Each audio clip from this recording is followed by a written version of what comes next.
Alright, this is the Lower Swedish Cabin in Drexel Hill, Pennsylvania. So it's a cool little log cabin, and like I said, Drexel Hill, which is in Delaware County, southeastern Pennsylvania.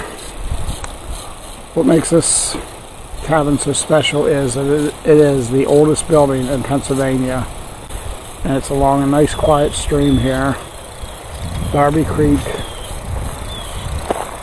in the township of Upper Darby, Pennsylvania. Drexel Hill is part of Upper Darby. And I made a video here a couple years ago about this building. And I've been wanting to come back and do another one for a while now, so I figured I would.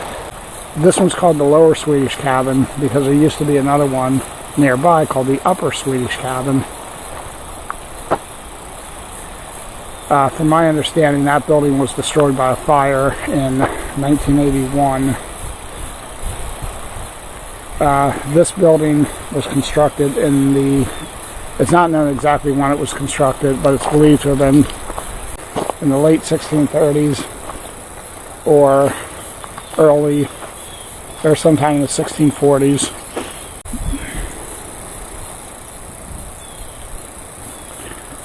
So the question is, why is there a Swedish cabin in southeastern Pennsylvania?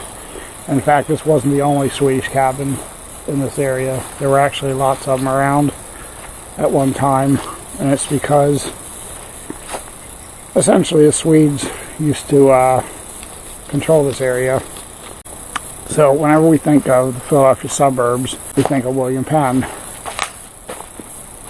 And but before William Penn arrived, this area was actually controlled by the Swedes for a few decades. 1600s, 1700s, they actually had a nice-sized empire, and one of the things they wanted to do was get involved with the tobacco and the fur trades in the Americas. So what they did was they established the colony of New Sweden in what is today sort of northern Delaware, southeast Pennsylvania, southern New Jersey, along the border, along the Delaware River. So this became New Sweden. So New Sweden, just to give you a quick background, New Sweden started out at a Fort Christiana, which was about a mile from the present-day downtown Wilmington. That was built in 1638. I think that's why they used those dates to kind of estimate when this house was built, because since they don't really know, nobody would have kept records as to when it was built. It was just the settlers would have moved up here and would have just built the house and not really recorded it, so that's why they can only estimate. So they know that the fort was established in 1638. Now, it is my understanding that there were already Swedes here before this fort, so it's possible, I suppose, even that it could have been built even before that, but it's just not really known at this point. So, like I said, a number of these cabins were built along the creeks. That's one of the things they kind of looked for. And these buildings were designed to be sort of quickly put up, and they weren't really meant to be permanent. So the idea that whoever built this house, the idea that it would still be standing over 300 years later just would not have entered their mind. So these typical cabins, you can see this one was probably expanded a little bit. These cabins were usually built one room, and they had a fireplace and a chimney. You can see the chimney there. And there's another one here, but I believe this part back here was an add-on.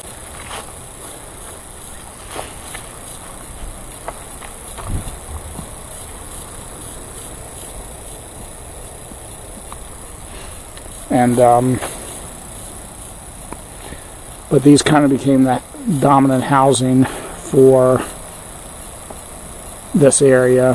When the Germans came, they had already kind of been building log houses too, so they adopted it, but others, the English, they kind of liked the design and they kept it. So this little house is along Creek Road in Drexel Hill. It's kind of, there's signs telling you how to get to it. One of the things that's interesting, been of interest, is if you look at the historic marker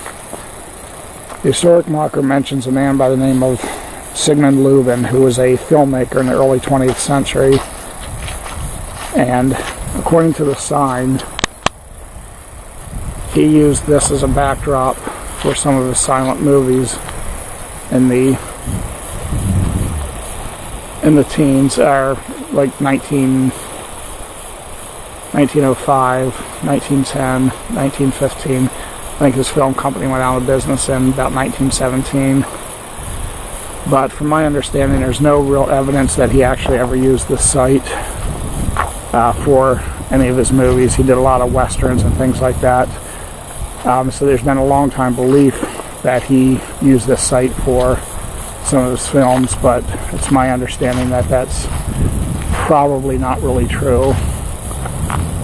That it may just have been one of these kind of urban legends that people have just sort of believed over the years. And also there's some foundations in the back here. I believe this building may have been standing until recent decades.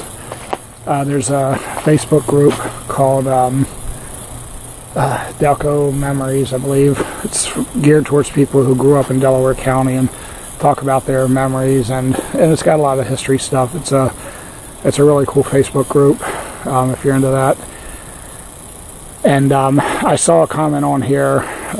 Somebody posted a picture of this house, and I remember seeing somebody's comment that there was a building in the back here where it sounded like kids used to hang out in or something. So I don't know if that was that. And I've seen old photos of a building behind it standing. So my only guess would be that it would be these foundations here.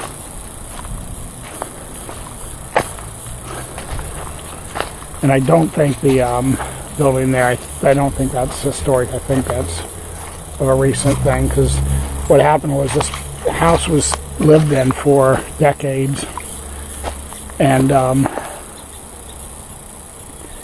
well, for a couple centuries. It was early 20th century when it was no longer lived in, and then it just kind of became abandoned. And then in the 1990s, the township had already owned the area, and they basically decided to get it fixed up and make it a historic site,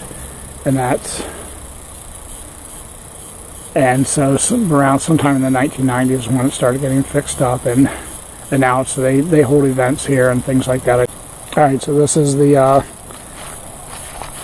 very historic Lower Swedish Cabin, Drexel Hill, Pennsylvania. What I'm going to do now is I'm going to take a walk along Darby Creek,